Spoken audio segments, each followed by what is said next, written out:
வியாபாரி கொலை வழக்கில் ரவுடி சிறுவன் உட்பட 7 பேர் கைது. சிறு வியாபாரிகள் அங்காடியில் பெண் உட்பட 2 தாக்கி கொலை மிரட்டல். நடவடிக்கை எடுக்க கோரி வியாபாரிகள் காவல் நிலையம் முற்றுகை. புதுவையில் மோட்டார் சைக்கிள்களை திருடி அதன் மூலமாக செயின் பறிப்பில் ஈடுபட்ட ஆந்திர மாநிலத்தைச் சேர்ந்த பலே திருடன் கைது. நில மோசடி வழக்கில் தலைமறைவான மூதாட்டி 5 ஆண்டுக்கு பின் கைது. மேட்டுப்பாளையத்தில் டீ வியாபாரி பாபு கொலை வழக்கில் சம்பந்தப்பட்ட குற்றவாளிகளை எஸ்பி வீரவல்லவன் தலைமையில் போலீசார் கைது செய்தனர். மேட்டுப்பாளையம் சாணரப்பேட்டையைச் சேர்ந்தவர் டி பாபு என்கின்ற பாபு, வயது 44. தொழிற்சாலைகளுக்கு ஒப்பந்த அடிப்படையில் டீ வியாபாரம் செய்து வந்தார். நேற்று முன்தினம் மேட்டுப்பாளையம் தொழிற்பேட்டையில் ஸ்கூட்டரில் சென்ற பாபுவை 5 பேர் கொண்ட கும்பல் வழிமறித்து வெட்டி கொலை செய்தது. மேட்டுப்பாளையம் போலீசார் வழக்கு பதிந்து எஸ்பி வீரவல்லவன் தலைமையில் இன்ஸ்பெக்டர் பாலமுருகன், எஸ்ஐக்கள் திருமுருகன், சந்திரசேகரன் அடங்கிய குழுவினர் தீவிர விசாரணை மேற்கொண்டனர். அதில் பாபுவை ரவுடி புளியங்கொட்டை என்கின்ற ரங்கராஜன் தலைமையிலான கும்பல் கொலை செய்தது தெரிய வந்தது. அதனையொட்டி திருவக்கரை கல்குவாரி அருகே பதுங்கியிருந்த ரவுடி ரங்கராஜன் வயது 25, வில்லு என்கின்ற பிரதீஷ் வயது 21, வழுதாவூர் வினித் என்கின்ற அனித் வயது 23, தொண்டமாநத்தம் சரவணன் வயது 21, சாணரப்பேட்டை ராஜேஷ் வயது 25, சூர்யா என்கின்ற ஜெயசூர்யா வயது 21 மற்றும் 17 வயது சிறுவன் ஆகிய 7 பேரை போலீசார் கைது செய்தனர். தொடர் விசாரணையில் ரவுடி ரங்கராஜன் மீது 2 கொலை உள்ளிட்ட 13 வழக்கு உள்ளது. இருவருக்கும் பாபுவிற்கும் முன் விரோதம் இருந்து வந்தது. இந்நிலையில் கடந்த வாரம் நடந்த கோவில் திருவிழா பாட்டு கச்சேரியில் ரங்கராஜனின் கூட்டாளியான புல் என்கின்ற பிரதீஷ் நடனமாடியதை பாபு கண்டித்தார். ஆத்திரமடைந்த பிரதீஷ் தனது கூட்டாளியான ரங்கராஜன் மற்றும் நண்பர்களுடன் சேர்ந்த டி பாபுவை கொலை செய்தது தெரிய வந்தது.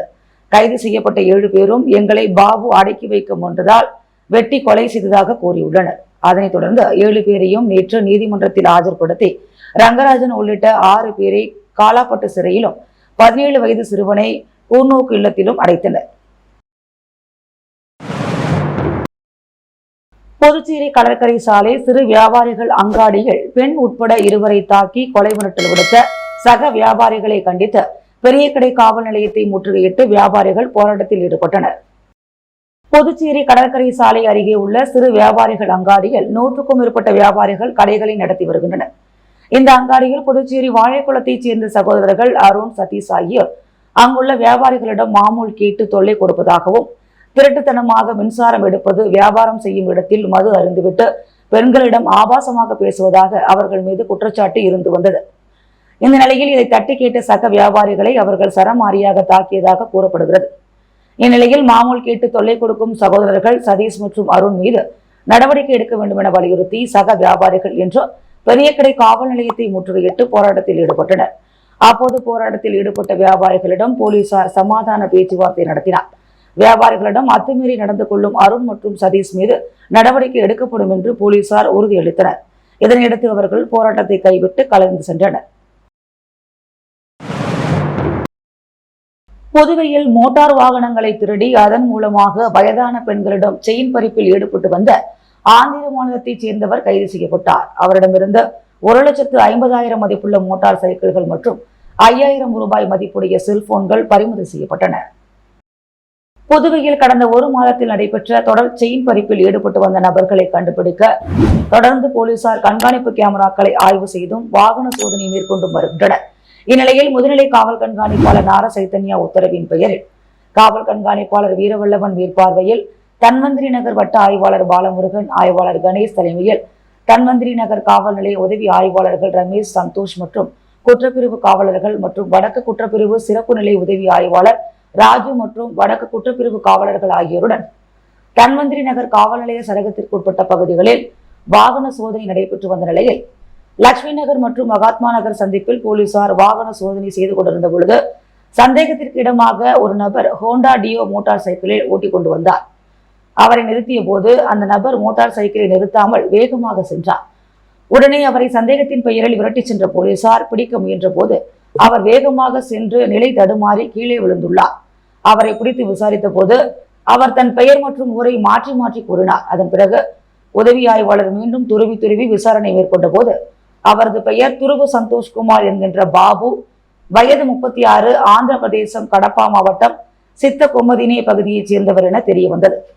மேலும் அவரது நண்பர் சையது பாஷாவுடன் சேர்ந்து புதுச்சேரியில் பல்வேறு காவல் நிலைய சரகத்தில் மோட்டார் சைக்கிள்களை திருடி அதனை பயன்படுத்தி புதுச்சேரியில் வார இறுதி நாட்களில் பல்வேறு பகுதிகளில் தனியாக நடந்து செல்லும் வயதான பெண்களிடம் தங்க நகைகளை அறுத்து கொண்டு அதனை விற்று அதில் வந்த பணத்தை வைத்து ஜாலியாக செலவு செய்து வந்த குற்றத்தை ஒப்புக்கொண்டார். அதன் பிறகு அவரை காவல் நிலையம் அழைத்து வந்து விசாரணை செய்த போது அவரும் அவரது நண்பர் சையத் பாஷா என்பவரும் சேர்ந்து முத்தியால்பேட்டை எல்லைப்பிள்ளை சாவடி பகுதிகளில் திருடிய மோட்டார் வாகனத்தை வைத்துக் கொண்டு தெண்டல் நகர், கவிக்குயில் நகர், ரெட்டியார்பாளையம், ராதாகிருஷ்ண நகரில் தனியாக நடந்து சென்ற வயதான பெண்களிடம் தங்கச் செயினை அறுத்து எடுத்து வந்த குற்றத்தை ஒப்புக்கொண்டனர்.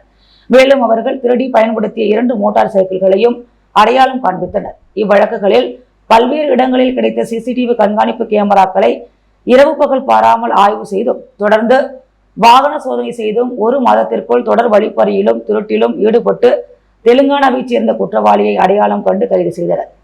மேலும் இவர்கள் மீது கர்நாடகா, ஆந்திரா, ஹைதராபாத் ஆகிய காவல் நிலையங்களில் 30க்கும் மேற்பட்ட செயின் பறிப்பு வழக்கு உள்ளது தெரிய வந்துள்ளது.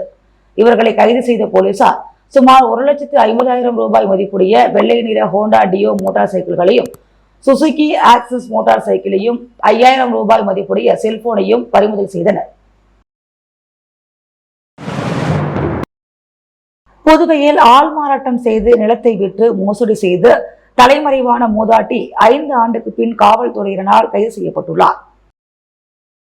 புதுச்சேரியைச் சேர்ந்த லோகநாதன் மனைவி கமலாட்சினி பிரெஞ்சு குடியுரிமை பெற்றவர். அவர் இறந்து விட்டார். அவர் போல் கடந்த 2019 ஆள் மாறாட்டம் செய்து புதுச்சேரி தேங்காய்த்திட்டில் உள்ள அவரது 4 பிளாட்கள் விற்கப்பட்டுள்ளது. இது குறித்து பிரான்ஸ் நாட்டில் வசிக்கும் கமலாட்சினி மகன் கமலேசன் புதுச்சேரி சிபிசிஐடி காவல் நிலையத்தில் புகார் அளித்தார்.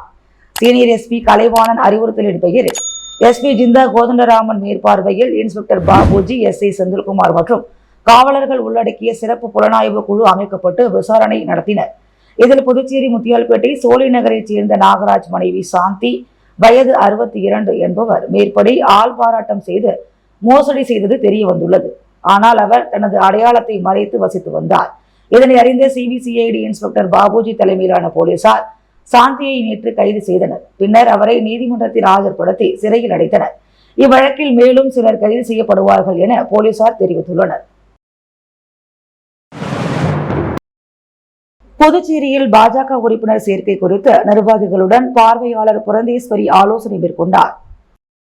புதுச்சேரி பாரதிய ஜனதா கட்சியின் தலைமை அலுவலகத்திற்கு இன்று வருகை தந்த பாஜக உறுப்பினர் சேர்க்கையின் மாநில பார்வையாளரும் ஆந்திர மாநில பாரதிய ஜனதா கட்சியின் தலைவர் புரந்தேஸ்வரி நிர்வாகிகளுடன் உறுப்பினர் சேர்க்கை குறித்து ஆலோசனை மேற்கொண்டார்.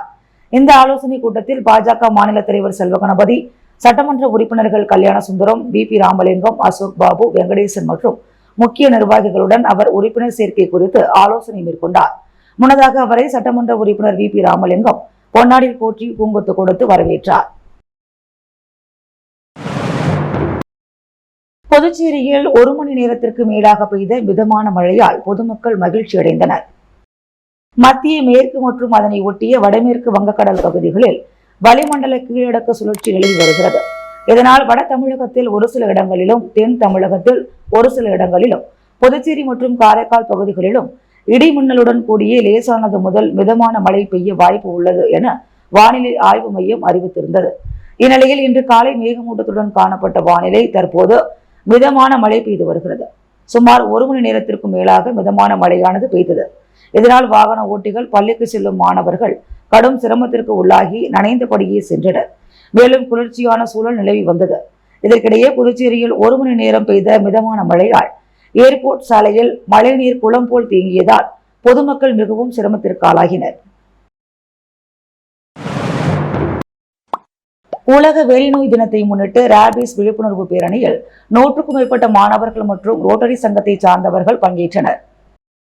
புதுச்சேரி ராஜீவ்காந்தி கால்நடை மருத்துவக் கல்லூரி மற்றும் ஆராய்ச்சி நிறுவனம், கால்நடை மருத்துவத்துறை, NSS மற்றும் Rotary Club of Pondicherry Marina இணைந்த உலக வெறி நோய் தினத்தை முன்னிட்டு ராபிஸ் விழிப்புணர்வு பேரணி நடைபெற்றது. இதில் கல்லூரி டீன் செழியன், துறை தலைவர்கள் மற்றும் 100க்கும் மேற்பட்ட மாணவர்கள் மற்றும் ரோட்டரி சங்கத்தை சார்ந்தவர்கள் பங்கேற்றனர். இதைத் தொடர்ந்து ராஜீவ்காந்தி மருத்துவக் கல்லூரியில் செல்ல பிராணிகளுக்கு ஆன்டி ரேபிஸ் தடுப்பூசியை கால்நடை மருத்துவத்துறை உடன் இணைந்த Rotary Club of Pondicherry Marina இலவசமாக செல்ல பிராணிகளுக்கு போடப்பட்டது.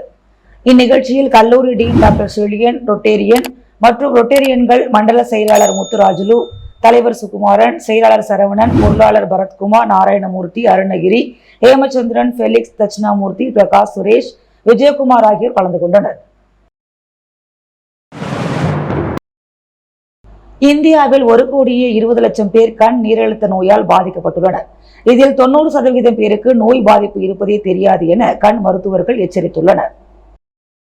அகில இந்திய கண் நீரழுத்த நோய் மருத்துவர்கள் சங்கத்தின் 33வது தேசிய மாநாடு புதுச்சேரியில் இன்று துவங்கி 3 நாட்கள் நடைபெறுகிறது. இதனை புதுச்சேரியின் முன்னாள் துணைநிலை ஆளுநர் கிரண்பேடி துவக்கி வைத்தார். இந்தியாவில் கண்ணீர் அழுத்த நோயின் சிகிச்சையை மேம்படுத்தும் அணுகுமுறைகள் குறித்து 3 நாள் மாநாட்டில் விவாதிக்கப்பட்டு முடிவுகள் எடுக்கப்படுகின்றன. நாடு முழுவதிலும் இருந்து 100க்கும் மேற்பட்ட மருத்துவ நிபுணர்கள் மற்றும் அமெரிக்கா, லண்டனில் இருந்து 6 சர்வதேச நிபுணர்களும் பங்கேற்றுள்ளனர். இந்த மாநாடு குறித்து புதுச்சேரி அரவிந்தர் கண் மருத்துவமனையின் தலைமை மருத்துவ அதிகாரியும் மாநாடு முதன்மை ஒருங்கிணைப்பாளருமான வெங்கடேஷ் கூறுகையில், கண்ணீர் அழுத்த நோய் என்பது உலக அளவில் பார்வை இழப்பிற்கு 2வது காரணமாக உள்ளது. இந்தியாவில் 1,20,00,000 பேர் இந்நோயால் பாதிக்கப்படுகிறார்கள். இந்நோய் பாதிப்பு குறித்து 90% பேருக்கு தெரிவதே இல்லை என தெரிவித்தார். இந்த நோய்க்கு எந்த ஒரு அறிகுறியும் இல்லாத காரணத்தினால் பார்வை பறிபோகும் நேரத்தில் தான் தெரிய வரும். அதனால் 40 வயதை கடந்தவர்கள் கண்ணீர் அழுத்த நோய் குறித்த பரிசோதனை எடுத்துக் கொள்ள வேண்டும். பார்வையை திருடும் இந்த வியாதி குறித்து மக்களிடையே விழிப்புணர்வு ஏற்படுத்தத்தான் இந்த மாநாடு நடத்தப்படுகிறது. இந்த நோயை தடுக்க முடியாது, எதிர்காலத்தில் தடுப்பதற்கான நடவடிக்கை குறித்து கருத்தரங்கில் வாதிக்கப்படுகிறது என மருத்துவர் வெங்கடேஷ் தெரிவித்தார். புதுச்சேரி நகராட்சிக்கு உட்பட்ட முருங்கம்பாக்கம் பகுதியில் தீவிர தூய்மை பணி வார விழாவை சட்டமன்ற உறுப்பினர் பாஸ்கர் துவக்கி வைத்தார். புதுச்சேரி நகராட்சி சார்பில் அரியாங்குப்பம் தொகுதியில் சிறப்பு துப்புரவு திட்ட பணிகள் ஒரு பகுதியாக முருங்கம்பாக்கத்தில் இன்று தூய்மை பணி நடைபெற்றது. இதில் அரியாங்குப்பம் தொகுதி சட்டமன்ற உறுப்பினர் பாஸ்கர் என்கின்ற தட்சிணாமூர்த்தி கலந்து கொண்டு தூய்மை பணியை தொடங்கி வைத்தார். அதன்படி முருங்கம்பாக்கத்தில் உள்ள ரங்கசாமி நகர், அங்காளம்மன் நகர், கணபதி நகர், முருங்கம்பாக்கம், வெள்ளியனூர் மெயின் ரோடு உள்ளிட்ட பல்வேறு இடங்களில் தூய்மை பணி நடைபெற்றது. இதில் சுமார் 100க்கும் மேற்பட்டோர் கலந்து கொண்டு தூய்மை பணி மேற்கொண்டனர். ஏழை பெண்கள் திருமண உதவித்தொகை வழங்கும் திட்டம் மற்றும் பாலூட்டும் தாய்மார்களுக்கான ஊக்கத்தொகை வழங்கும் திட்டம் மூலம் நிதியுதவி வழங்கும் நிகழ்ச்சி சட்டப்பேரவைத் தலைவர் ஏம்பலம் செல்வம் தலைமையில் வழங்கப்பட்டது. புதுச்சேரி அரசு ஆதிதிராவிடர் மற்றும் பழங்குடியினர் நலத்துறை மூலம் ஏழை பெண்கள் திருமண உதவித்தொகை வழங்கும் திட்டம் மற்றும் பாலூட்டும் தாய்மார்களுக்கான ஊக்கத்தொகை வழங்கும் திட்டம் ஆகிய திட்டங்களின் கீழ் மொத்தம் 14,19,000 ரூபாய் நிதி உதவிக்கான அரசாணைகளை தொகுதி சட்டமன்ற உறுப்பினரும் சட்டப்பேரவைத் தலைவருமான ஏம்பலம் செல்வம் இன்று காலை தவளக்குப்பத்தில் உள்ள தனது இல்லத்தில் பயனாளிகளுக்கு வழங்கினார்.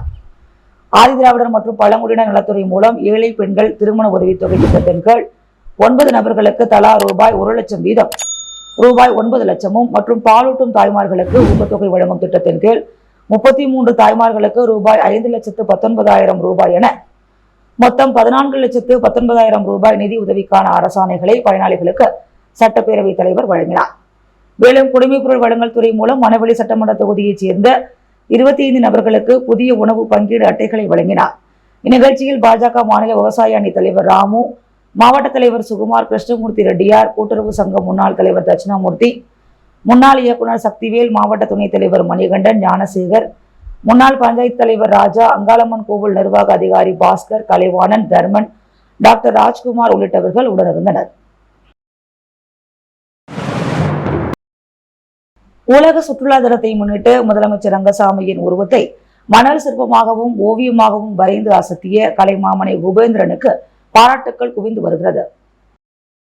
கலைமாமணி குபேந்திரன் மணல் சிற்பம் மற்றும் பல்வேறு வகையான ஓவியங்களை வரைந்து பல்வேறு சாதனைகளையும் படைத்து வருகிறார். கடந்த 23 ஆண்டுகளாக ஓவியம் மற்றும் மணல் சிற்பம் வரைந்து சாதித்து வரும் குபேந்திரன் அவருடைய வரலாற்றில் மீண்டும் ஒரு மைல்கல்லாக உலக சுற்றுலா தினத்தை முன்னிட்டு முதலமைச்சர் ரங்கசாமியின் உருவத்தை மணல் சிற்பமாகவும் ஓவியமாகவும் வரைந்து சாதனை படைத்தார். புதுச்சேரி முருங்கம்பாக்கம் கைவினை கலைஞர்கள் கிராமத்தில் நடைபெற்ற இந்த நிகழ்ச்சியில் முதலமைச்சர் ரங்கசாமியின் உருவத்தை 10 நிமிடத்தில் கதைகளாக சொல்லி வரைந்தார். நிகழ்ச்சியில் கலைமாமணி ஓவியர் அரிபுத்திரன் மற்றும் அகில அரிபுத்திரன் உள்ளிட்ட பலர் கலந்து கொண்டனர். மேலும் ரங்கசாமியை தத்ரூபமாக 10 நிமிடத்தில் வரைந்த கலைமாமணி குபேந்திரனை சிறப்பு விருந்தினராக கலந்து கொண்ட சட்டமன்ற உறுப்பினர் பாஸ்கர் உள்ளிட்ட கைவினை கலைஞர்கள் வெகுவாக பாராட்டி சால்வை அணிவித்தும் பூங்கொத்துக்கள் கொடுத்தும் பாராட்டினர். இந்நிகழ்ச்சியில் கைவினை கலைஞர்கள் கிராம மேலாளர் பாஸ்கரன், கைவினை கலைஞர் குபேந்திரன், அகிலா மற்றும் தன்னம்பிக்கை கலைக்குழு நிறுவனர் எலிசபெத் ராணி உள்ளிட்ட கைவினை கலைஞர்கள் ஏராளமானோர் கலந்து கொண்டனர்.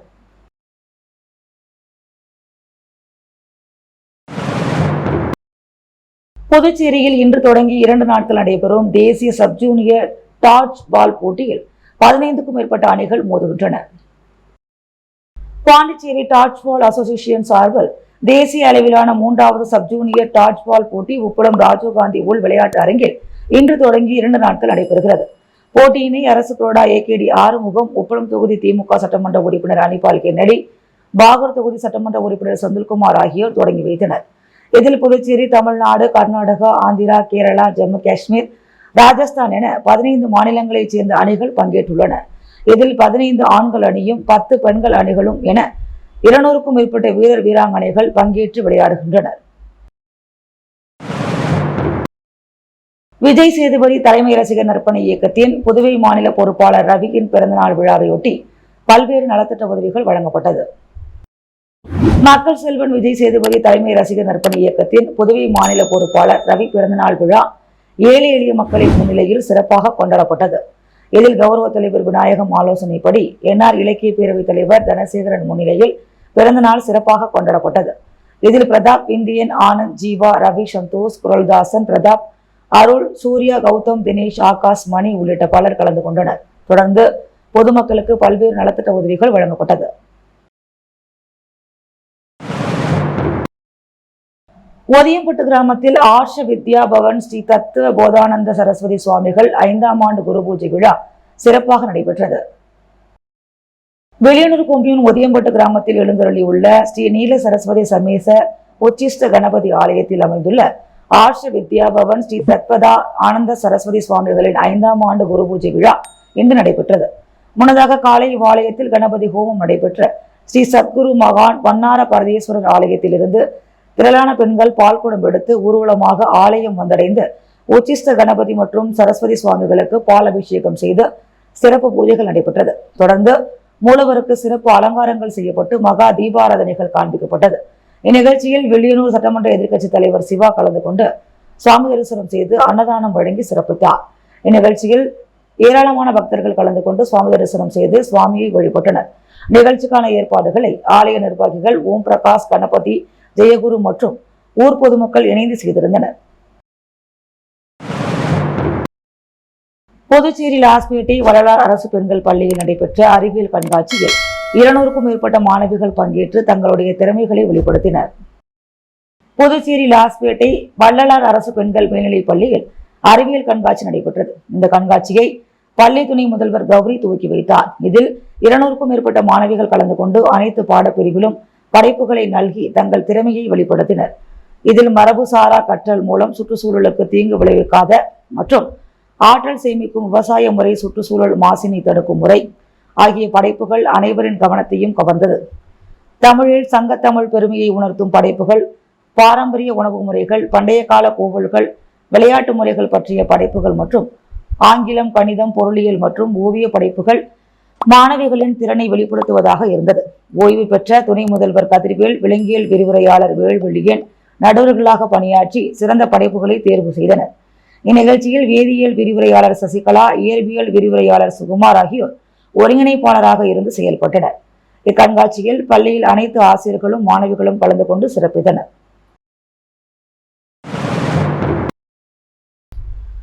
புதுவை விமான நிலையத்தில் தனியார் நிறுவனம் ஒன்று விமான சேவை தொடங்க உள்ளதையொட்டி பாதுகாப்பு ஒத்திகை நிகழ்ச்சி நடைபெற்றது. புதுச்சேரி லாஸ்பேட்டை விமான நிலையத்தில் அடுத்த மாதம் தனியார் நிறுவனம் ஒன்று விமான சேவை தொடங்க உள்ளது. இந்நிலையில் விமான நிலையத்திற்கு வெடிகுண்டு மிரட்டல் விடுக்கப்பட்டால் எப்படி வெடிகுண்டை கண்டுபிடிப்பது குறித்து பாதுகாப்பு ஒத்திகை நிகழ்ச்சி நேற்று நடைபெற்றது. அப்போது விமான நிலையத்தில் ஒரு இடத்தில் வெடிகுண்டு இருப்பதாக அங்குள்ள ஊழியர் புதுவை காவல் நிலைய கட்டுப்பாட்டு அறைக்கு தகவல் தெரிவித்தார். தகவல் அடிப்படையில் போலீசார் மோப்பனாய் மற்றும் வெடிகுண்டு நிபுணர்களுடன் விமான நிலையத்தில் அதிரடியாக சோதனை நடத்தினர். அப்போது விமான நிலையத்தில் பயணிகள் அமரும் இடத்தின் அருகே மர்ம பொருட்களை பதுக்கியிருந்ததை மோப்பனாய் கண்டுபிடித்தது. இந்த பாதுகாப்பு ஒத்திகை சோதனையின் போது விமான நிலையத்தின் நுழைவு வாயில் மூடப்பட்டது. மேலும் பொதுமக்கள் அவ்வழியாக செல்வதை போலீசார் தடுத்து நிறுத்தினர். இதனால் அப்பகுதியில் சிறிது நேரம் பரபரப்பு ஏற்பட்டது. புதுச்சேரி அரசு நலவழித்துறை வெளியனூர் ஆரம்ப சுகாதார நிலையம் சார்பில் வளரிளம் பருவத்திற்கான நலத்திட்டம் பற்றி சக வயது பயிற்றுநர்களுக்கான பயிற்சி பட்டறை வெளியனூர் கிழக்கு மாட வீதியில் உள்ள வாணியர் திருமண நிலையத்தில் நடைபெற்றது. இந்நிகழ்விற்கு ஆரம்ப சுகாதார நிலைய மருத்துவ அதிகாரி பாமகள் கவிதை வரவேற்புரையாற்றினார். சிறப்பு விருந்தினராக நலவழித்துறை துணை இயக்குனர் குடும்ப நலம் மருத்துவர் ஆனந்தலட்சுமி கலந்து கொண்டு பயிற்சி பட்டறையை துவக்கி வைத்து பயிற்சி கையேடுகளை வளரிளம் பருவத்தினருக்கு வழங்கினார். வளரிளம் பருவத்திற்கான சக வயது பயிற்றுநர்களுக்கான சிறப்புகளையும் அதனால் சமுதாயத்தில் வளரிளம் பருவத்தினருக்கு ஏற்படும் நன்மைகளையும் பற்றி விவரித்தார். பயிற்சியை மருத்துவர் மீனகா, மருத்துவர் பாமகள் கவிதை ஆகியோர் இணைந்து வழங்கினர். இந்த பயிற்சியில் 15 வயது முதல் 19 வயது வரை உள்ள வளரிளம் பருவத்தினர் கலந்து கொண்டனர். இப்பயிற்சி வகுப்பில் சத்துணவு, பாலியல் மற்றும் இனப்பெருக்க நலம், தொற்றா நோய்கள், போதைப் பொருள் உபயோகப்படுத்துவதால் ஏற்படும் பாதிப்புகள், காயங்கள் மற்றும் வன்முறைகள், பாலின அடிப்படையிலான வன்முறைகள், மனநலம் ஆகிய தலைப்புகளில் பயிற்சிகள் வழங்கப்பட்டது. சிறப்பு விருந்தினர் துணை இயக்குனர் குடும்ப நலம் டாக்டர் ஆனந்தலட்சுமி பேசுகையில், சக வயது பயிற்றுநர்களுக்கான பயிற்சிகள் மூலம் சக வயது பயிற்றுநராக இருப்பதினால் வளரிளம் பருவத்தினரின் நலன் பற்றி தெரிந்து கொள்ளவும் புரிந்து கொள்ளவும் வாய்ப்பு கிடைக்கிறது. தலைமை பண்பு திறன்களை வளர்த்துக் கொள்வதன் மூலம் தைரியமும் தன்னம்பிக்கையும் ஏற்படுகிறது. மேலும் வளரிளம் நலம் பற்றிய கட்டுக்கதைகள் மற்றும் தவறான எண்ணங்கள் பற்றி தெளிவு பெற ஒரு வாய்ப்பாக அமையும் என்று கூறினார். நிகழ்ச்சியில் 50 வளரிடம் சக வயது பயிற்றுநர்கள் கலந்து கொண்டு பயிற்சி பெற்றனர். நிகழ்ச்சி ஏற்பாடுகளை கிராமப்புற செவிலியர்கள் Mary Rosy, Madonna, Vijayalakshmi, Ratna, Edwina, Karthika, சுகாதார உதவி ஆய்வாளர் ஐயனார் மற்றும் ஆஷா பணியாளர்கள் செய்திருந்தனர். முத்தியால்பேட்டை ஆறுமுக திருமண மண்டபத்தில் நடைபெற்று வரும் 3 நாள் கூடோ தற்காப்பு கலை பயிற்சி முகாமில் மாணவ மாணவிகள் பங்கேற்று கூடோ தற்காப்பு கலையினை பயின்று வருகின்றனர். புதுச்சேரி மாநில கூடோ தற்காப்பு கலை சங்கத்தின் சார்பாக மாநில அளவிலான கூடோ பயிற்சி முகாம் முத்தியால்பேட்டை ஆறுமுகம் திருமண மண்டபத்தில் 28, 29 மற்றும் 30 ஆகிய தேதிகளில் அகில இந்திய கூடோ பெடரேஷன் ஆதரவுடன் நடைபெறுகிறது. இப்பயிற்சி முகாமிற்கு புதுச்சேரி மாநில கூடோ சங்க தலைவர் வளவன் தலைமை தாங்க பொதுச் செயலாளர் சந்தோஷ்குமார் முன்னிலை வகித்தார். இந்நிகழ்ச்சியில் புதுச்சேரி சிறைத்துறை கண்காணிப்பாளர் பாஸ்கரன் சிறப்பு விருந்தினராக கலந்து கொண்டு பயிற்சி முகாமை தொடங்கி வைத்தார். கௌரவ விருந்தினராக உருளையன்பேட்டை காவல் ஆய்வாளர் கிட்டா சத்யநாராயணா கலந்து கொண்டு வாழ்த்துரை வழங்கினார். இதில் உலக அளவிலான கூடோ சங்க பயிற்சியாளர்கள் ஜாஸ்மின் மஹானா மற்றும் பயிற்சி முகாம் பொறுப்பாளர் பிரியங்கரானா ஆகியோர் கலந்து கொண்டு 100க்கும் மேற்பட்ட மாணவ மாணவிகளுக்கு கூடோ பயிற்சி அளித்து வருகின்றனர். இதில் சீனியர் பயிற்சியாளர்கள் பாலசந்தர், ஆறுமுகம், செல்வம், வெங்கடாஜலபதி, வெங்கடேஷ், செந்தில்வேல், முருகன் உள்ளிட்ட பயிற்சியாளர்கள் கலந்து கொண்டனர். புதுவையில் காந்தி ஜெயந்தி அன்று இறைச்சி கடைகளை மூட நகராட்சி ஆணையர் கந்தசாமி உத்தரவு பிறப்பித்துள்ளார். புதுச்சேரி நகராட்சி ஆணையர் கந்தசாமி வெளியிட்டுள்ள செய்திக்குறிப்பில், புதுச்சேரி நகராட்சிக்கு உட்பட்ட பகுதிகளில் உள்ள கால்நடை அறுவை நிலையங்களுக்கும் பல்வேறு அங்காடிகளில் அமைந்துள்ள ஆடு, மாடு, பன்றி மற்றும் கோழி இறைச்சி விற்பனை நிலையங்களும் மீன் கடைகளும் வருகின்ற 2ஆம் தேதி காந்தி ஜெயந்தியை முன்னிட்டு அன்று முழு நாளும் மூடப்பட்டிருத்தல் வேண்டும் என்று இதன் மூலம் அறிவுறுத்தப்படுகிறது. இதற்கு மாறாக இயக்கும் இறைச்சி மற்றும் மீன் விற்பனை கடைகள் மீது தக்க நடவடிக்கை எடுக்கப்படும் என்று அதில் குறிப்பிடப்பட்டுள்ளது. மொத்து கோல்ட் ஹவுஸ் வழங்கும் தங்கம் மற்றும் வெள்ளி விலை நிலவரம். தங்கம் 1 கிராம் 7095 ரூபாய், வெள்ளி 1 கிராம் 98 ரூபாய். டீ வியாபாரி கொலை வழக்கில் ரவுடி சிறுவன் உட்பட 7 பேர் கைது. சிறு வியாபாரிகள் அங்காடியில் பெண் உட்பட 2 வரை தாக்கி கொலை மிரட்டல். நடவடிக்கை எடுக்க கோரி வியாபாரிகள் காவல் நிலையம் முற்றுகை. புதுவையில் மோட்டார் சைக்கிள்களை திருடி அதன் மூலமாக செயின் பறிப்பில் ஈடுபட்ட ஆந்திர மாநிலத்தைச் சேர்ந்த பலே திருடன் கைது. நில மோசடி வழக்கில் தலைமறைவான மூதாட்டி 5 ஆண்டுக்கு பின் கைது. உலக சுற்றுலா தினத்தை முன்னிட்டு முதல்வரின் உருவத்தை மணல் சிற்ப ஓவியமாக வரைந்த கலைஞருக்கு பாராட்டு குவியல்.